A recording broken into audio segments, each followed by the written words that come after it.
জাতীয় প্রাথমিক শিক্ষা একাডেমিতে ৩ পদে চাকরি, নবম গ্রেডে চাকরির সুযোগ। জাতীয় প্রাথমিক শিক্ষা একাডেমি, নেপ, নিয়োগ বিজ্ঞপ্তি প্রকাশ করেছে। প্রতিষ্ঠানটি সহকারী বিশেষজ্ঞ ও প্রোগ্রামার পদে জনবল নেবে।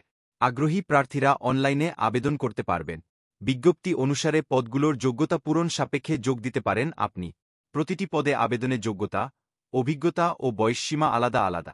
পদভেদে আবেদনের যোগ্যতা, অভিজ্ঞতা ও বয়সসীমার শর্তাবলী জানা যাবে বিজ্ঞপ্তিতে। অনলাইনে পদগুলোর জন্য আবেদন চলছে ২১ জুলাই থেকে। আবেদনের শেষ হবে ১৯ আগস্ট। ১ পদের নাম সহকারী বিশেষজ্ঞ, গ্রেড নবম, বেতন ২২,০০০ থেকে ৫৩,০৬০ টাকা প্রতি মাসে। পদ ১৫টি। শিক্ষাগত যোগ্যতা, কোনো শিক্ষিত বিশ্ববিদ্যালয় থেকে যে কোনো বিষয়ে প্রথম শ্রেণী বা সম্মানের জিপিএতে স্নাতকোত্তর ডিগ্রি অথবা অন্য দ্বিতীয় শ্রেণী বা সম্মানের জিপিএতে স্নাতকোত্তর ডিগ্রি সহ অন্য দ্বিতীয় শ্রেণী বা সম্মানের সিজিপিএতে স্নাতক ডিগ্রি অথবা অন্য দ্বিতীয় শ্রেণী বা সম্মানের সিজিপিএতে ৪ বছর মেয়াদী স্নাতক সম্মান ডিগ্রি এবং অন্য দ্বিতীয় শ্রেণীর bachelor of education B Ed degree. আবেদনের বয়স অনূর্ধ্ব ৩০ বছর।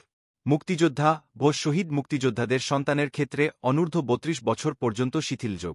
২ বিশেষজ্ঞ, গ্রেড ৬, বেতন ৩৫,৫০০ থেকে ৬৭,০১০ টাকা প্রতি মাসে।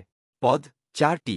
শিক্ষাগত যোগ্যতা, কোনো শিক্ষিত বিশ্ববিদ্যালয় থেকে দ্বিতীয় শ্রেণী বা সম্মানের জিপিএতে স্নাতকোত্তর ডিগ্রি সহ বা সম্মানের সিজিপিএতে এমএ ডিগ্রি অথবা অন্য দ্বিতীয় শ্রেণী বা সম্মানের সিজিপিএতে ৪ বছর মেয়াদী স্নাতক সম্মান ডিগ্রি সহ দ্বিতীয় শ্রেণী বা সম্মানের জিপিএতে এমএ ডিগ্রি। কোনো শিক্ষিত জার্নালে শিক্ষা বিষয়ক ২টি গবেষণা প্রকাশনা থাকতে হবে। ৩ প্রোগ্রামার, গ্রেড ৬, বেতন ৩৫,৫০০ থেকে ৬৭,০১০ টাকা প্রতি মাসে। পদ ১টি। শিক্ষাগত যোগ্যতা, কোনো শিক্ষিত বিশ্ববিদ্যালয় থেকে computer science and engineering electrical and electronics engineering information and communication technology সংশ্লিষ্ট বিষয়ে অন্য দ্বিতীয় শ্রেণী বা সম্মানের সিজিপিএ সহ ৪ বছর মেয়াদী স্নাতক সম্মান বা সম্মানের ডিগ্রি। আবেদনের বিস্তারিত জানতে ডিসক্রিপশন বক্স ও কমেন্ট এর লিঙ্কে দেখুন।